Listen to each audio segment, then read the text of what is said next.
yesterday was such a pain in the ass because the mowers were lighting up the afternoon with guttural sounds of grass cutting, you know. Oh man, that's great. That reminds me of two things. What? First was the first time I had to really live stream something. I mean, usually you're taping stuff, right? And then maybe close to real time, but this was an actual live stream thing. And I've got the Ethernet in and I'm all obsessed. And there's a house across the street, it's probably 90 years old and it's had two roofs in its whole lifetime, I'm guessing, right? I put down the shades that day, got the mics up and everything, and there's like 6 guys up there just ripping the roof off.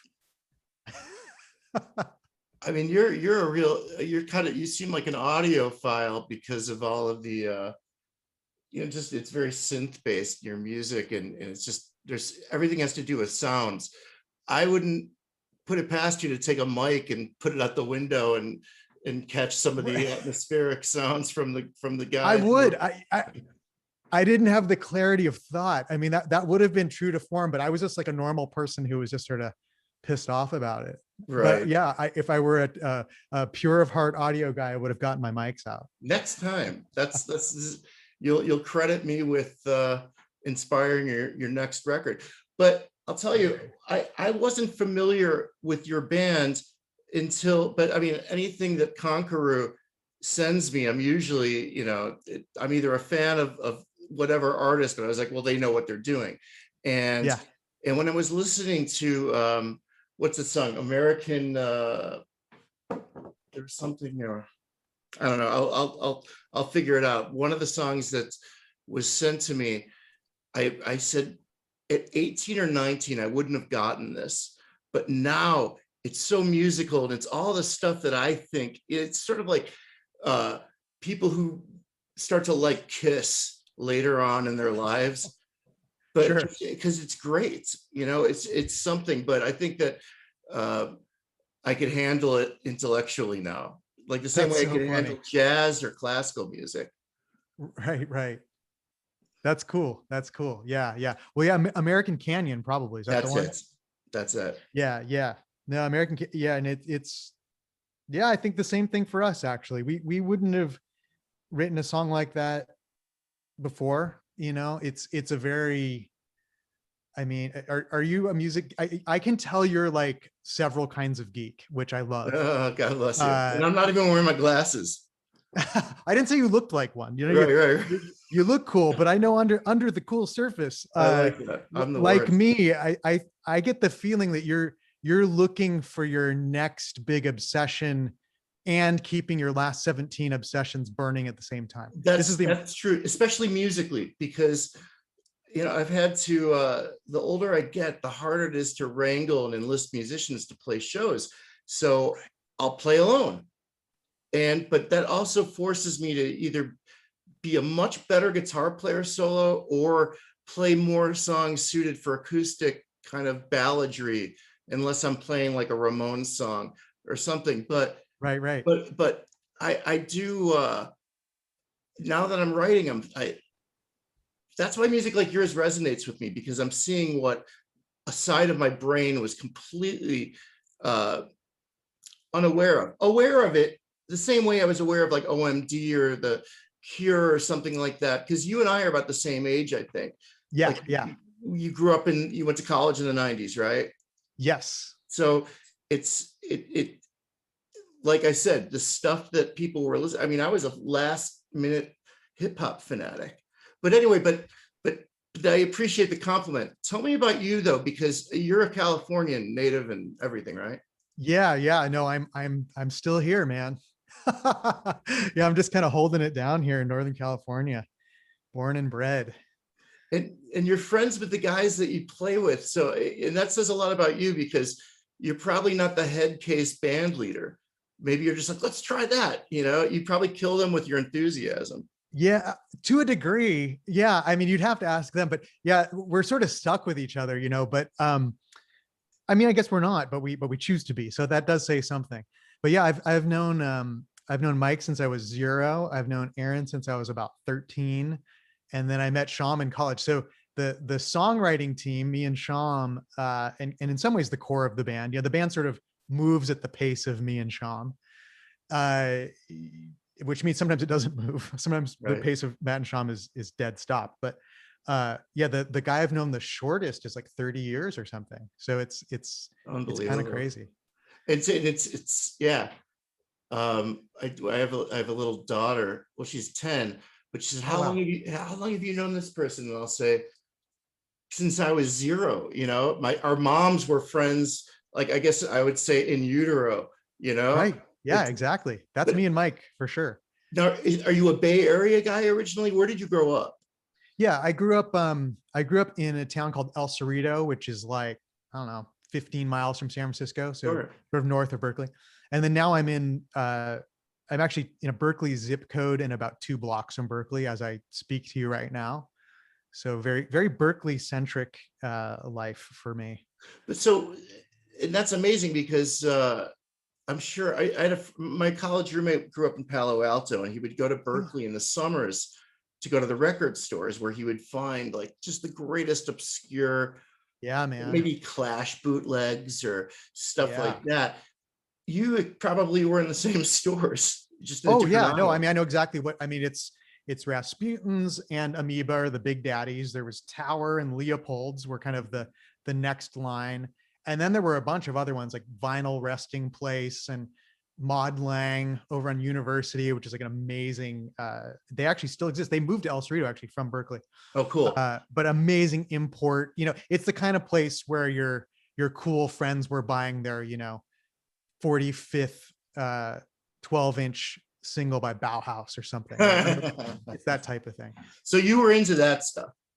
I don't think I was that cool, but I mean, definitely like records were a big part of life. I mean, right. So like when I was maybe 10 or 12, so like junior high into early high school, I didn't do this all the time, but the aspirational thing to do was to get on the right bus or get on a BART train and get into downtown Berkeley, and you ate Blondie's pizza and you hit the record stores. And there was a sort of funky kind of 80s neon, those O-rings, the sort of Madonna jewelry, that kind of stuff. It was that kind of shop called Yarmo Zone. So those were that was sort of the hat trick of like the cool Berkeley experience. Literally when I was like 12 or so, I'm out there doing that. I remember hiding 45s of songs that I wanted like over in the 12 inches. Oh, So yeah. I could buy them the next week after I got my allowance type of thing. So it was a big part of life. Where do you remember the first record you bought? Ooh, yeah. Duran Rio. And I bought it from my friend who got 2 of them for his birthday. So like I gave him like $5 and I had Duran Rio. I think I was like Another 5th band. grade. That's another band that I thought I was too cool to admit to like them at the time. Yeah. But I remember keeping MTV on for New Moon on Monday because I liked that intro, Yeah. shake up the picture, and those guys could play, They could totally play. Yeah, yeah. John My Taylor's goodness. amazing. Have you seen his little Bass videos he puts videos, out? the bass. Yeah, yeah. What are they called? They're called like Bass Love Station or something. Yeah. And yeah, and he's like so cool. He's like even cooler than he was then. Yeah, I mean that's the thing, Simon. Like if we could all, I mean, you have good genes, obviously. You're not aging too much. That's what's so funny. Like that the footage I saw of you on Star Search was funny. I was like, yeah, you just look a little older. And that seems like yesterday to me, sadly. We're that age where we could say 94, man. I know exactly where I was. Right. But do you still feel when going into this pandemic of the last year where you're like, I have got to get out of this with something to show for it, was that the sort of the genesis for the new product or the reissuing and things Yeah, like so that? sort of and sort of not. I mean, we had the record like 80% written, actually probably at the end of 20, I don't know, somewhere in 2019, we had it probably 80% written. And I knew that I was going to have more bandwidth in life come 2020. I didn't know that it was going to come with the pandemic. Wow. So there was sort of this revving up January, February, March, obviously for us here. And I think everybody, I mean, no one was off by more than a couple of weeks in terms of lockdown, I don't think. So I then just sort of spent March through July re-singing and Mhm. in some cases rewriting lyrics and things.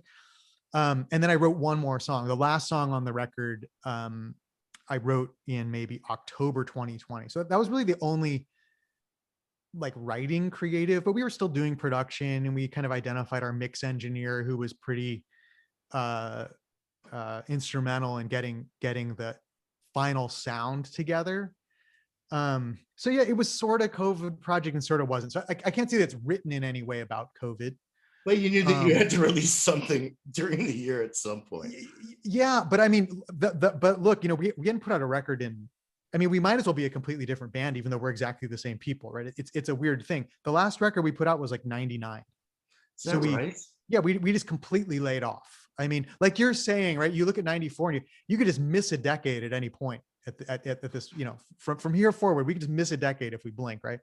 Even So culturally, hopefully I don't less. just, I think there was a difference, let's say, between music produced in 1989 to 1999. There were major cultural and musical Oh yeah, shifts. yeah. I'm so, I just feel completely, not rooted, because I don't see any difference between now, other than just technology, but like the way music's coming at us, no real, just a lot of cultural bummers. And but not, there's no renaissance happening as far as I know. That's negative, and I hope it's not. Yeah. Well, you know what? It is negative. We'll call it negative. Yes, And I don't I mean own calling you this negative. negativity, but I Well, I see mean, it. it's negative, and I can't disprove it. I like to think that there are renaissances in there amongst all the noise, which isn't just musical noise. I mean, I think it is the noise of the. I mean, at this point, for instance, I don't know that anyone's figured out how to do the mid-range, you know, recorded music career. I think that that's actually been pretty disrupted. Mid-range in mid-range midlife, or Well, I guess I mean mid-range audience. So we'll say, gotcha. I'm not so sure that this long tail internet thing that was described 15 years ago or whatever is really coming together. Because the tails are too stubby. I don't think that there's a gathering of, like, somehow the people who are really rabid about music have been separated perhaps from where the buying power of music is. And it feels like that's, I don't know how to describe it better than that, and I have no proof of that, but it does feel like the soup of new music doesn't have a real direction. But on the other hand, I don't know what I'm complaining about, because I was always happy, artistically at least, to not have a scene to plug into. That's a good way of looking at it. And I don't even know why I said that, what I said before, because I guess I just don't know what year it is unless you tell me, you know. I Yeah. just like there's just no, to me, the references, I guess we could do it with COVID or however old my kid is, but Yeah, I kids don't lie. The yeah, kids they age don't. won't lie. No, but again, that's why I like listening to new material that resonates with me. And it's interesting that I asked you that, are we talking midlife thing? Because essentially, I think that if you're constantly creating, and maybe you could explain this to me, do you feel your age, or do you feel just more sophisticated and more nuanced? Ooh. Well, I might go with a third answer. I mean, Go ahead, for yeah, 100. I feel very unhooked from the idea of a band or being a musician primarily being my identity. Hmm. But I have the drive to make music. So I think with that combination, I feel pretty creatively powerful, because I'm not feeling really burdened by, oh, you're on a cycle, or there's a channel of delivery you need to sort of conform to. I mean, back in the day, it was, what will the other bands think of this new song at sound check? Right? That's actually pretty nasty creative pressure. But you're a kid then, and And you're a kid, right? Yeah. yeah, So yeah, I don't know how to separate that from from being younger. It's just, that's what was happening when I was younger. Yeah, you're right. That's age too. So yeah, I mean, at this point, it's like, I mean, I don't know if you like, don't like the art word, you know, some people are like, I well, love it. musicians are more kind of craftspeople, not art, you know, and I don't really tell the or make a distinction. Right. Wait, before you say anything, it reminds me, I have a friend, my friend, it's a woman, great gal and everything, but she was moving to California because I'm in Chicago and she's been in LA forever. But when someone asked her what she did, she'd say, "Oh, I'm in the arts." You know, it's like, and that could be anything. No, It but could be I think that if you're creating something, you do have to own the fact that it is art. So continue. Yeah. I mean, and I think about and talk about artifact a lot, because I think that that's one of the, it's sort of both neutral and elevated, and it kind of keeps you honest. Like to know the difference between you and the thing you make is actually very powerful. And it's something that I had a harder time with as a kid. I mean, and as a 23-year-old, which was, I made this, it is me. Let's talk about it/me, but maybe I don't feel like talking about me. So we're going to talk about it instead of me, or we're going to talk about me instead of it. And that's just sort of dicey emotional, you know, footing, actually. But I think that you're also kind of learning how to negotiate the world and talk to people and kind of get a handle on it. The only thing that would be bad about it, and not necessarily bad, is if you had a good time or not. Did you enjoy it? Did you enjoy playing out in your early Right. teens? Oh yeah, absolutely. But I guess I would go further and say it's bad for the art. Yeah. It might be bad for the person, but maybe the person can handle it. Maybe the person wants to run at that level and they are having a good time, as you say. But for the art itself, I mean, being able to step out of it and do the more writerly things, like, I mean, you're a writer, you're a filmmaker. What you're everything. I'm not even. I didn't say I was any good at it. I just doesn't matter. I don't think I've found my métier yet, but I've had some interesting things, you know. But I am constantly pushing myself to I don't know. I guess guys like you inspire me because you have, like, there's a certain kind of spirit about you that you're going to create no matter what. No way, but I mean, guys like you inspire me. I mean, what I said at the beginning was about this kind of like, you know, multifaceted searcher maker thing that you're doing. And I think I'm doing it too. Right. I think it's exactly the same, actually. And when I said you're looking for your thing, but you're doing the other 17 obsessions while you're not waiting. It's like you're bringing them with you on your journey to find the next thing. And I already get that feeling from just looking around. You know what? I'm gonna start setting up. You should start having office hours, and I'll be like, Matt, listen, man, I know it's 4 a.m, but I'd be happy to do that. I mean, that's my favorite. I got daddy issues tonight. Absolutely, man. We all do every night. So what were you doing? So I mean, unless you're not done with what point you were making, are you enjoying it any more, any less? Obviously, it's probably just the same. You're just kind of channeling. No, I'm enjoying it much more right now. But I mean, what I'm comparing is a very logistically driven creative life from when I was maybe 19 to 25 or something. Mm-hmm. And then sort of a purely writerly solo writing and still, I mean, what I do now is often begins as solo writing and then it becomes collaboration or kind of vice versa. I mean, I'm a very traditional writer, which you might not be able to tell, but I mean, as I joke with Wendy, who we know in common, you know, like, you know, we also have the handsome jean jackets and the vintage acoustic guitars. Like we can say like I'm a songwriter, you know? And we are, but we kind of have burned off a lot of that Wendy stuff. A musician as well? No, I don't think so. But she's been around it in several. She's been in the arts, as you say. She's been in several capacities, in labels and promo and stuff. Yeah.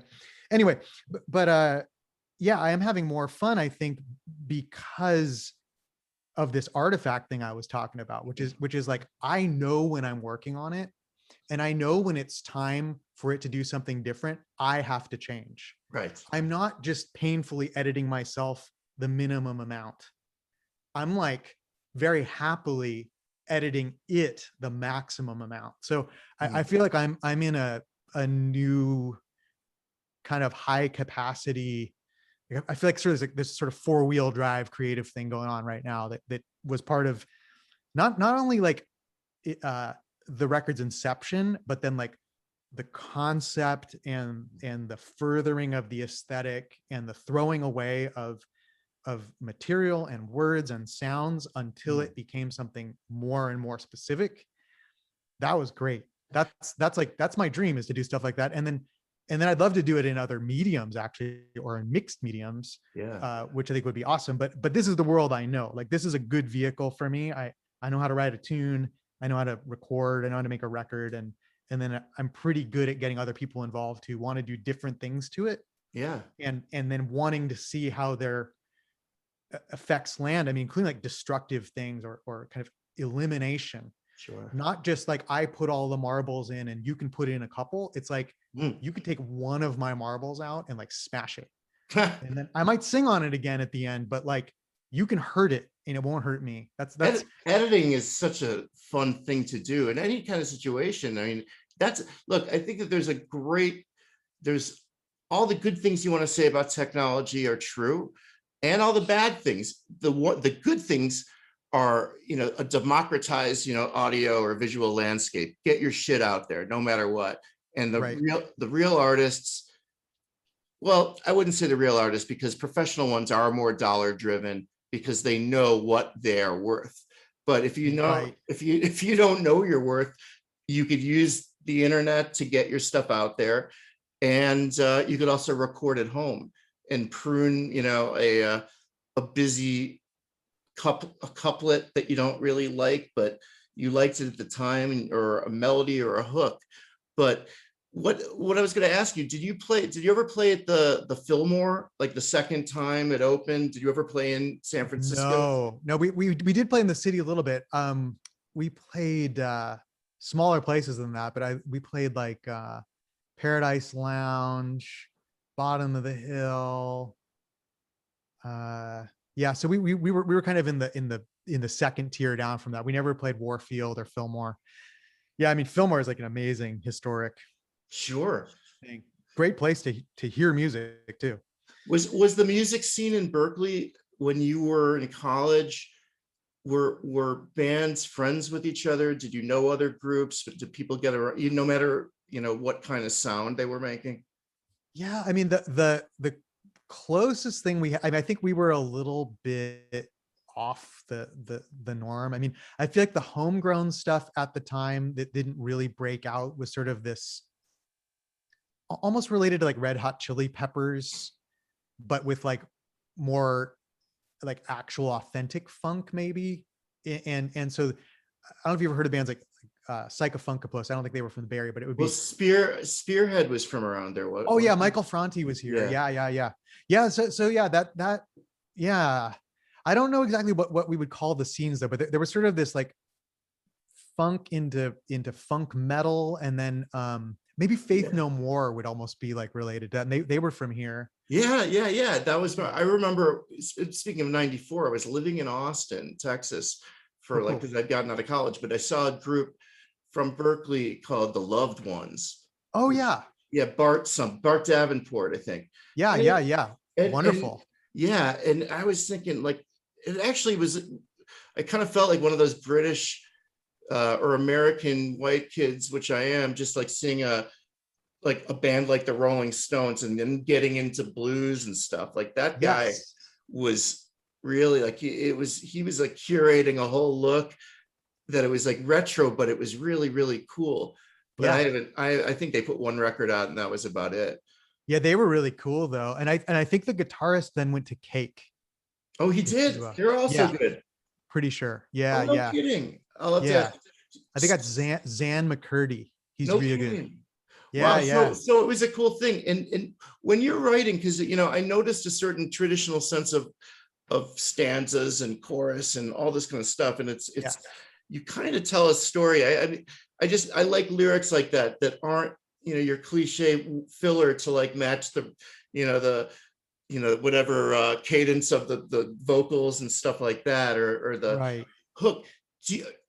Are you coming to the song with lyrics after you have the melody, or is it just happening all at the same time? Well, I write a lot of stuff that doesn't make it into songs. So I've got kind of, I don't know what you call it. I have sort of an archive or something, right? But archive sounds old. It's current, but it's sort of this soup of Yeah. writing. I do write in meter usually, and I actually essentially majored in poetry at Cal. Oh, really?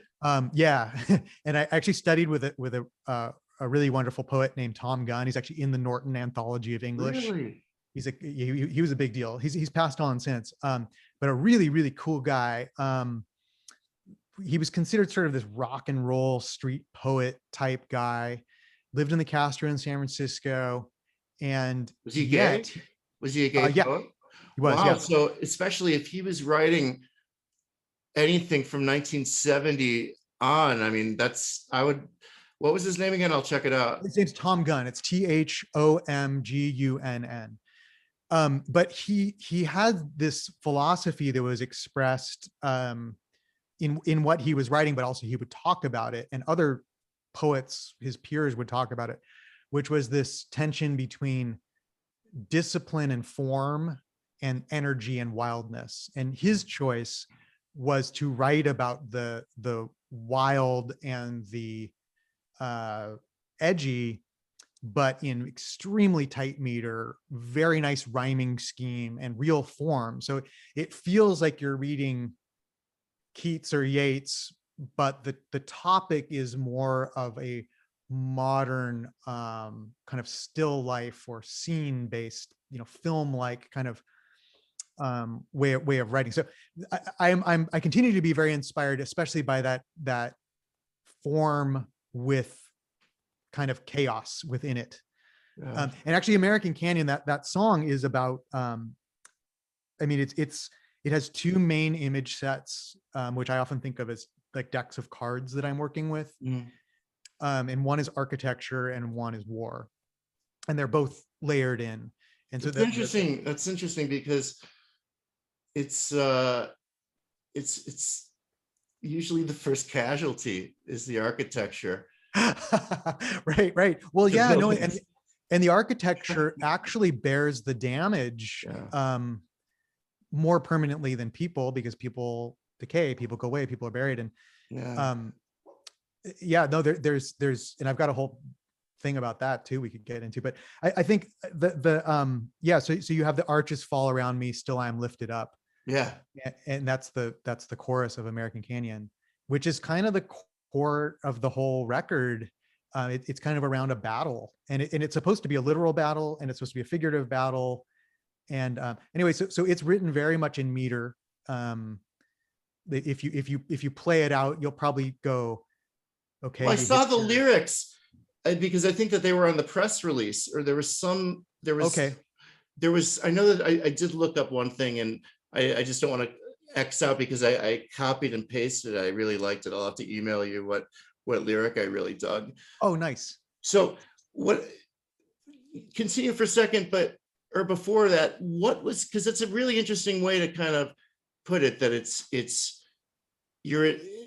staying true to meter and form. Did Tom Gunn, like, who were some of his favorite poets that he tried to get you guys into? Well, we were writing with him. It was a workshop, so it was all doing. It was kind of like being in like art studio. So it's like, but I'm sure he brought somebody up. It could have been, not really. Really? No, yeah. I mean, I'm sure he had his influences, and if I asked him, he would have. It was all about our work and changing our work and taking it as far as it could go. So it's sort of like, if you're an art studio, you don't do art history. You put pen, you put ink on the page, right? Yeah. So yeah, this was ink on the page work that I did with him. So it wasn't like poetry, intro to poetry. No, we all already had that. I mean, yeah. I mean, I was an English major, and so I took plenty of other poetry classes. Actually, my big senior paper was about the Pearl poet, who's actually a pre-Chaucer Middle English poet, writing kind of, they call it mystical / religious poetry. Well, that's sort of like the Michael McClure revisiting of like the Chaucer tales and stuff like that. Yeah. No, and Yeah. it's almost like you had to go through Chaucer Yeah. to then go back one step further, and then we would actually recite it in Middle English, which sounds like the Swedish Chef. It doesn't sound like anything normal people say in English. It's just it's amazing. I mean, you were yeah, that's so that certainly informed your lyric writing. Yeah. Oh, yeah, absolutely. And I think then the beauty of it, I mean, because you're a music guy too. I mean, you're a maker too. What I love about that is, I mean, I'll like quote the end of it. It says, black beams twist the heart unyoked, tongues of steel and eyes of smoke. And then what does it say? The frame is bent, the spirits woke. War is ecstasy. I get the joke. And like, it is so dark to me. Like, I actually don't feel good saying that right now. Like, Wait, I actually feel, is that yours? yeah, that's the end of American Canyon. That's some heavy stuff, man. Yeah, no. And it's got a nice melody. And it's got right. You're like, cool. That, it's like you can dance to it. Right. But that's and the I think best that thing. That's like, that that's was one your of the expression. Yeah, one of the choices that I made vocally, because when I'm not writing, I'm singing, was to be very extroverted and even fun on this record, almost like no matter what. That even when it was a little bit maudlin, it was like, come closer. It wasn't maudlin like leave me alone. And this part I think is actually very extroverted. And it is made to be like chanted on the battlefield. It's like, I am watching people and buildings falling, and there's bullets flying, and the tongues of steel, which for me is both our psychological hatred for each other, and it feels like bullets all in one. And then the idea that war is ecstasy, I actually pulled that from, I don't know if you know this guy, Chris Hedges. Have you ever heard of Chris Hedges? So he has this book called War is a Force That Gives Us Meaning. And it's really brilliant and upsetting and true and taboo. And I don't think he's leading anyone towards a pro-war stance by any stretch. But what he is doing in it is he's coming down to like, well, people fight like this because they like it.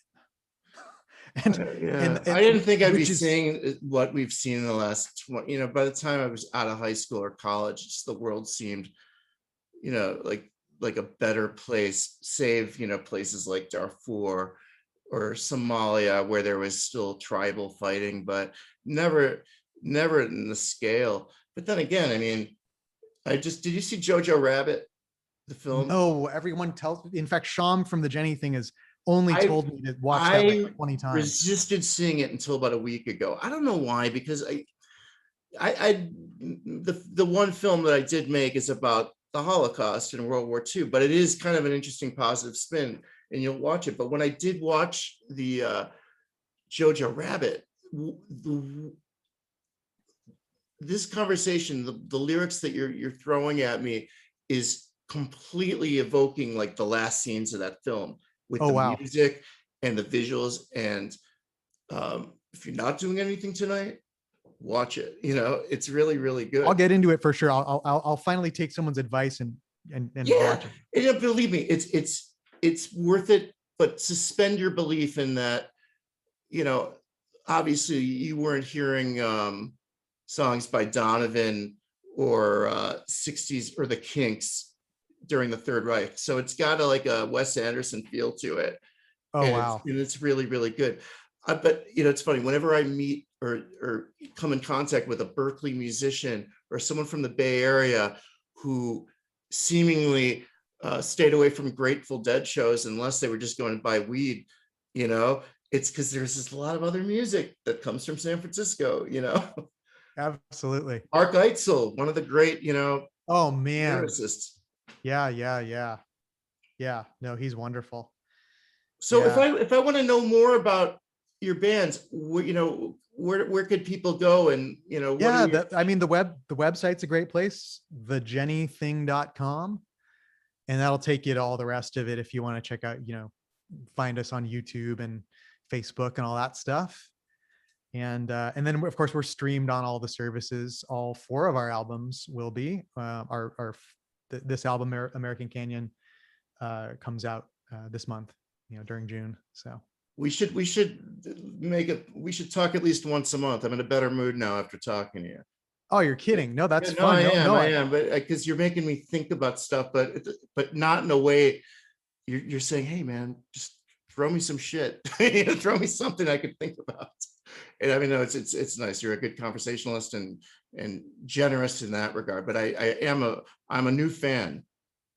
Oh, that's so cool. Thanks so much. Yeah, no, I'd love to hear more about your projects. Oh yeah, And, yeah.